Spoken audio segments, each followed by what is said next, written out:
পশ্চিম Asia যখন নতুন করে অস্থির, একদিকে তুরস্ক, সৌদি আরব এবং পাকিস্তান নিজেদের মধ্যে প্রতিরক্ষা সমঝোতা করছে, অন্যদিকে ভারত এবং আমেরিকার সম্পর্কেও ফের কূটনৈতিক তৎপরতা বাড়ছে। এই আবহে American vice president JD Vance phone করলেন প্রধানমন্ত্রী নরেন্দ্র মোদীকে। ফোনালাপে দুই দেশের সম্পর্ক আরও গভীর করার কথা হয়েছে। বাণিজ্য থেকে প্রতিরক্ষা, জ্বালানি নিরাপত্তা থেকে নতুন প্রযুক্তি, গুরুত্বপূর্ণ খনিজ থেকে আঞ্চলিক এবং আন্তর্জাতিক পরিস্থিতি, একাধিক গুরুত্বপূর্ণ বিষয় নিয়ে আলোচনা হয়েছে। ভারতীয় পক্ষ এটাই জানিয়েছে। ব্যক্তিগত স্তরেও ছিল উষ্ণতার বার্তা। ভান্স এবং তার স্ত্রী উষার সদ্যজাত পুত্রের জন্মের জন্য অভিবাদন জানিয়েছেন প্রধানমন্ত্রী। দেখতে গেলে এটা একটা স্বাভাবিক কূটনৈতিক ফোনালাপ, কিন্তু বর্তমান আন্তর্জাতিক পরিস্থিতিতে ঘটনাটাকে শুধু সৌজন্য সাক্ষাৎ বা নিয়মিত যোগাযোগ হিসেবে দেখলে ছবির একটা বড় অংশ বাদ পড়ে যায়। কারণ এই ফোন এলো এমন একটা সময় যখন পশ্চিম এশিয়ার নিরাপত্তা পরিস্থিতি দ্রুত বদলাচ্ছে।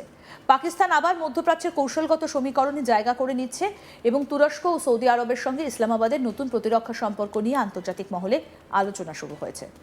একই সময় ভারত এবং আমেরিকার সম্পর্ক গত কয়েক মাসের টানাপোড়েন কাটিয়ে আবার নতুন করে গতি পাওয়ার একটা চেষ্টা করছে। আসুন আপনাদেরকে দেখাই কি টুইট করেছেন প্রধানমন্ত্রী নরেন্দ্র মোদী। দেখুন, আপনাদের সেটা দেখাই। এবার টুইট করেছেন প্রধানমন্ত্রী নরেন্দ্র মোদী। তিনি কি বলছেন? তিনি বলেছেন, মার্কিন উপরাষ্ট্রপতি জেডি ভান্সের কাছ থেকে একটা ফোন কল পেয়েছিলাম। আমার গুরুত্বপূর্ণ ক্ষেত্রগুলোতে ভারত মার্কিন সমন্বিত বৈশ্বিক কৌশলগত অংশীদারিত্বকে আরও গভীর করার উপায় নিয়ে আলোচনা করেছি। তাকেও সেকেন্ড লেডিকে তাদের পুত্র সন্তানের জন্ম উপলক্ষে আন্তরিক অভিনন্দন জানিয়েছেন এবং সমগ্র পরিবারের জন্য শুভকামনা জানিয়েছেন প্রধানমন্ত্রী নরেন্দ্র মোদী, এবং সেটা তিনি সোশ্যাল মিডিয়াতে পোস্ট করেছেন। বিষয়টা নিয়ে নিজের এক্স হ্যান্ডেলে পোস্ট করেছেন ভারতের প্রধানমন্ত্রী নরেন্দ্র মোদী। তিনি লিখেছেন, আমেরিকার ভাইস প্রেসিডেন্ট জেডি ভান্সের কাছ থেকে একটা ফোন কল পেয়েছি, এবং তারপর তিনি কি বলেছেন সেটা তিনি লিখেছেন। সবথেকে গুরুত্বপূর্ণ প্রশ্ন তাই, ভান্সের এই ফোন কি শুধু দ্বিপাক্ষিক সম্পর্কের নিয়মিত অংশ, নাকি এর পেছনে আরও বড় কৌশলগত বার্তা রয়েছে? ভারতীয় পক্ষের বিবৃতি বলছে, মোদি এবং ভান্স ভারত আমেরিকার কম্প্রিহেন্সিভ গ্লোবাল স্ট্র্যাটেজিক পার্টনারশিপের অগ্রগতি পর্যালোচনা করেছেন। দুই পক্ষই বাণিজ্য, প্রতিরক্ষা, গুরুত্বপূর্ণ এবং উদীয়মান প্রযুক্তি, জ্বালানি নিরাপত্তা এবং গুরুত্বপূর্ণ খনিজ ক্ষেত্রে সহযোগিতা আরও বাড়ানোর প্রতিশ্রুতি পুনর্ব্যক্ত করেছেন। পাশাপাশি আঞ্চলিক এবং আন্তর্জাতিক বিভিন্ন বিষয়ে মত বিনিময় হয়েছে। এই তালিকাটাই আসলে বর্তমান ভারত আমেরিকার সম্পর্কের চরিত্র বুঝতে যথেষ্ট। আগে দুই দেশের সম্পর্কের কেন্দ্রে ছিল মূলত বাণিজ্য, প্রতিরক্ষা এবং ইন্দো প্যাসিফিক কৌশল। এখন তার সঙ্গে যুক্ত হয়েছে সেমিকন্ডাক্টর, কৃত্রিম বুদ্ধিমত্তা, গুরুত্বপূর্ণ খনিজ, জ্বালানি সরবরাহ শৃঙ্খল এবং নতুন প্রজন্মের সামরিক প্রযুক্তি। অর্থাৎ ভারত এবং আমেরিকার সম্পর্ক এখন আর শুধু বন্ধুত্ব বা কৌশলগত অংশীদারিত্বের রাজনৈতিক শব্দে আটকে নেই। দুই দেশ একে অপরকে অর্থনীতি এবং নিরাপত্তা দুই ক্ষেত্রেই গুরুত্বপূর্ণ অংশীদার হিসেবে দেখছে। কিন্তু এই সম্পর্কের পথ গত এক বছরে মোটেই মসৃণ ছিল না।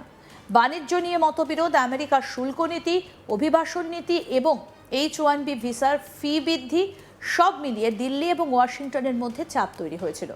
এর সঙ্গে যুক্ত হয়েছিল আরও একটা অত্যন্ত সংবেদনশীল বিষয়, 2025 সালের মে মাসে ভারত ও পাকিস্তানের সামরিক সংঘাত।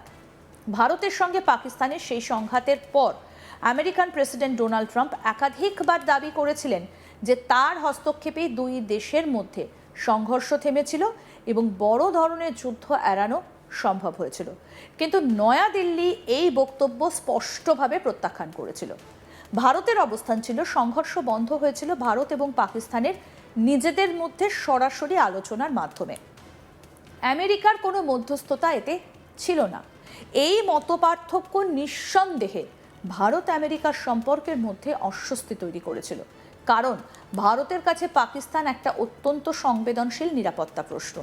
ভারত কোনো তৃতীয় দেশের মধ্যস্থতা বা হস্তক্ষেপকে সাধারণত স্বাগত জানায় না। বিশেষ করে কাশ্মীর এবং সীমান্ত সন্ত্রাসের মতো বিষয় নিয়ে নয়াদিল্লির অবস্থান দীর্ঘদিন ধরেই পরিষ্কার।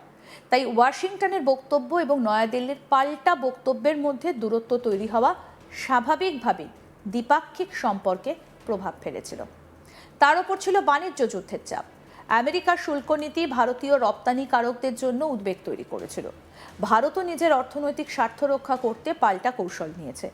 দুই দেশের মধ্যে প্রস্তাবিত বাণিজ্য চুক্তি তাই শুধু অর্থনৈতিক বিষয় নয়, রাজনৈতিক সম্পর্কেরও একটা গুরুত্বপূর্ণ পরীক্ষা হয়ে দাঁড়িয়েছে। এই কারণে ভান্সের সঙ্গে মোদির ফোন আলাপে বাণিজ্য নিয়ে সরাসরি কী আলোচনা হয়েছে তা স্পষ্ট না হওয়া সত্ত্বেও বিষয়টা স্বাভাবিকভাবেই সামনে আসছে।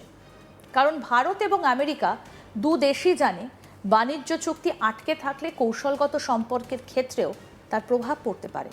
অন্যদিকে একটা ভারসাম্যপূর্ণ বাণিজ্য চুক্তি হলে দুই দেশের সম্পর্ক নতুন গতি পেতে পারে। জুনে ফ্রান্সে মোদি এবং ট্রাম্পের বৈঠকের সময় দুই দেশের কর্মকর্তাদের দ্রুত একটা ভারসাম্যপূর্ণ পারস্পরিক লাভজনক এবং বাস্তবসম্মত বাণিজ্য চুক্তির দিকে এগোনোর নির্দেশ দেওয়া হয়েছিল। সেই আলোচনার ফল কি হয় তার উপর অনেকটা নির্ভর করবে ভারত মার্কিন অর্থনৈতিক সম্পর্কের আগামী অধ্যায়।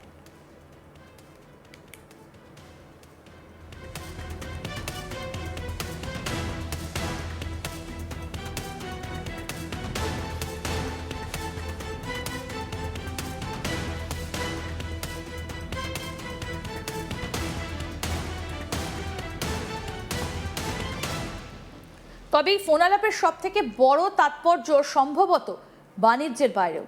পশ্চিম এশিয়ার যে নতুন নিরাপত্তা সমীকরণ তৈরি হচ্ছে সেটা দিল্লি এবং ওয়াশিংটন দুপক্ষের কাছেই গুরুত্বপূর্ণ। সৌদি আরব, তুরস্ক এবং পাকিস্তানের মধ্যে নতুন পারস্পরিক প্রতিরক্ষা চুক্তি ইতিমধ্যেই আন্তর্জাতিক কূটনীতিতে আলোচনার বিষয় হয়েছে। তিন দেশ নিজেদের নিরাপত্তাকে একে অপরের সঙ্গে যুক্ত করার বার্তা দিয়েছে। এই জোটের বাস্তব সামরিক ক্ষমতা কতটা তা নিয়ে প্রশ্ন থাকলেও রাজনৈতিক বার্তা যথেষ্ট গুরুত্বপূর্ণ। কারণ এতে পাকিস্তান আবার মুসলিম বিশ্বের বৃহত্তর নিরাপত্তা রাজনীতিতে নিজেদের নতুন করে প্রতিষ্ঠা করার সুযোগ পাচ্ছে। তুরস্ক ইতিমধ্যেই ন্যাটোর সদস্য, সৌদি আরব মধ্যপ্রাচ্যের অন্যতম গুরুত্বপূর্ণ শক্তি, আর পাকিস্তান পারমাণবিক অস্ত্রধারী দেশ। এই তিন দেশের প্রতিরক্ষা সহযোগিতা পশ্চিম এশিয়া এবং দক্ষিণ এশিয়ার নিরাপত্তা সমীকরণকে একেবারে নতুন জায়গায় নিয়ে যেতে পারে কিনা তা এখনই বলা কঠিন। কিন্তু আমেরিকা এবং ভারত দুই দেশই এই পরিবর্তনকে নজরে রাখবে। বিশেষ করে ভারতের জন্য পাকিস্তানের নতুন কৌশলগত সম্পর্ক গুরুত্বপূর্ণ। কারণ পাকিস্তান যদি মধ্যপ্রাচ্যের প্রভাবশালী দেশগুলোর সঙ্গে প্রতিরক্ষা সহযোগিতা বাড়াতে পারে তাহলে ইসলামাবাদের কূটনৈতিক পরিসরও বাড়তে পারে। তবে এর মানে এই নয় যে ভারতকে ঘিরে কোনো নতুন জোট তৈরি হয়েছে বা আমেরিকা পাকিস্তানকে ভারতের বিরুদ্ধে দাঁড় করাচ্ছে। আন্তর্জাতিক রাজনীতিতে দেশগুলো একই সময়ে একাধিক শক্তির সঙ্গে সম্পর্ক রাখে। সৌদি আরব যেমন আমেরিকার সঙ্গে ঘনিষ্ঠ সম্পর্ক বজায় রাখে, তেমনি পাকিস্তানের সঙ্গেও নিরাপত্তা সহযোগিতা করতে পারে। তুরস্ক ন্যাটোর সদস্য হয়েও রাশিয়া, পাকিস্তান, উপসাগরীয় দেশ এবং এশিয়ার বিভিন্ন দেশের সঙ্গে নিজের সম্পর্ক বাড়িয়ে চলেছে। এই বাস্তবতায় ভারতের জন্য সবথেকে গুরুত্বপূর্ণ হলো নিজের কৌশলগত স্বাধীনতা বজায় রেখে আমেরিকার সঙ্গে সম্পর্ককে আরও গভীর করা। এখানেই ভান্সের ফোনের গুরুত্ব। দুই দেশের সম্পর্কের মধ্যে গত কিছুদিন ধরে যে অস্বস্তি তৈরি হয়েছিল তা সত্ত্বেও শীর্ষ পর্যায়ের যোগাযোগ যে বন্ধ হয়নি সেটা স্পষ্ট। আরও আপডেট পেতে দেখতে থাকুন আজ তক বাংলা, সাবস্ক্রাইব করুন।